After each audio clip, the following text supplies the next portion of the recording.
कहीं जुमला साबित ना हो जातिगत जनगणना का फैसला। जनगणना कॉलम में सरना धर्म कोड का ना होना आदिवासियों के मौलिक अधिकार का हनन। कृषि मंत्री शिल्पी नेहा तिर्की ने केंद्र सरकार के द्वारा जातिगत जनगणना कराने से संबंधित निर्णय पर संदेह व्यक्त करते हुए कहा कि पूर्व के भांति यह भी कहीं एक जुमला भर साबित ना हो। कृषि मंत्री शिल्पी नेहा तिर्की ने रांची में प्रेस प्रतिनिधियों से बात करते हुए उक्त आशंका जाहिर की है। मौके पर उन्होंने आगामी 6 तारीख को रांची के प्रस्तावित कांग्रेस के संविधान बचाओ कॉन्फ्रेंस हैदराबाद दौरा के सकारात्मक पहलुओं पर भी बात की। मंत्री ने कहा कि केंद्र की बीजेपी सरकार के विगत कार्यकाल में किए गए वादों और जुमलों को देखते हुए यह कहा जा सकता है कि जातिगत जनगणना का निर्णय कहीं अपनी नाकामियों पर पर्दा डालने की कोशिश तो नहीं। उन्होंने यह भी कहा कि जातिगत जनगणना में सरना धर्म कोड को शामिल न करना आदिवासियों के धार्मिक पहचान को नष्ट करने के साथ ही मौलिक अधिकार का हनन है। शिल्पी नेहा तिर्की ने केंद्र की मोदी सरकार के मंशा पर प्रश्न उठाते हुए यह दरियाफ्त किया कि आखिर जातीय जनगणना के लिए बजट प्रावधान समय पर देश की जनता को कोई जानकारी क्यों नहीं दी गई। मंत्री ने मीडिया प्रतिनिधियों के अन्य सवालों पर क्या कुछ कहा, सुनाते हैं आपको। विभाग को राज्य और उन्हीं सभी चीजों में चर्चा थी आज। और आप लोगों को मालूम है कि हाल ही फिलहाल दिनों में हम भी हैदराबाद से लौटे हैं, तो हमारी भी जो अनुभव रही है और जो अब योजनाओं को क्रियान्वयन करने की आवश्यकता है, उन्हीं मुद्दों पे आज चर्चा हुई है माननीय मुख्यमंत्री साहब से, और काफी सकारात्मक चर्चा भी रही।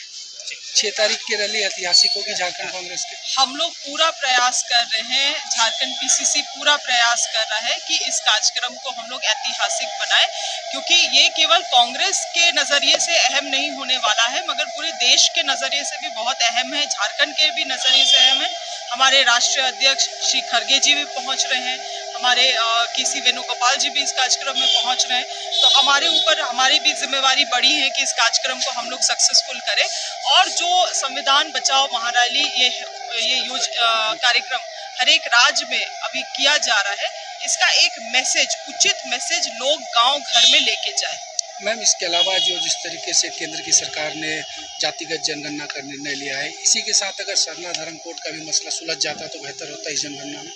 देखिए, आदरणीय राहुल गांधी जी लगातार जातिगत जनगणना का मांग उठाते रहे, वो हर एक मंच में उठाए, जहां उनको मौका मिला उन्होंने इस बात को रखा। और हमें मतलब जो कैबिनेट से निर्णय लिया गया है केंद्र सरकार के द्वारा कि वो जातिगत जनगणना कराएंगे पूरे देश भर में, और ये सेंसस का एक पार्ट रहेगा, ये खुशी भी लगता है ये बात सुन के, मगर कभी कभी ऐसा भी लगता है कि कहीं ये इनका जुमला ना हो। जुमला इसीलिए कि जब जब ये किसी भी कठिनाई में पड़े हैं, जब जब देश इनसे सवाल पूछा है, तो इसी तरह से ये कुछ कार्ड्स निकाले। और हमें तो खुशी है कि अगर ये निश्चित रूप से कराए तो बहुत अच्छा रहेगा पूरे देश भर के लिए, और हमारे से बेहतर इसका जो मांग कोई कभी उठाया भी नहीं होगा, जिस तरह से राहुल गांधी जी लगातार हर मंच से बोल रहे थे। मगर आप लोग याद करते होंगे महिला आरक्षण बिल भी इसी तरह से सदन में लाया गया था, आज तक उसका कोई हम लोगों को कुछ भी चीजें क्रियान्वयन आज तक नहीं हो पाई है, कोई आरक्षण दूर दूर तक महिलाओं को नहीं मिला है। इसीलिए हमें लगता है कि ये केवल जुमलाबाजी ना हो, बहुत सारे चीजों को स्पष्ट करे कि बजटीय प्रावधान क्या है, कब कराएंगे, टाइमलाइन क्या होगा, प्रक्रिया क्या होगा, उन चीजों में जल्द से जल्द क्लैरिटी हम लोगों को चाहिए। नहीं, मैं इनका सवाल दूसरा था, इनका था कि सरना धर्म कोड भी अलग से होना चाहिए था तो बेहतर होता। सरना धर्म कोड तो लगातार हमारा मांग रहा है, और बिल्कुल आप सही कह रहे हैं कि अगर जातिगत जनगणना करना है आपको, या किसी भी तरह का जनगणना भी करना है आपको देश भर में, तो निश्चित रूप से जो सरना धर्म कोड का मांग है उसको भी आपको लागू कर देना चाहिए।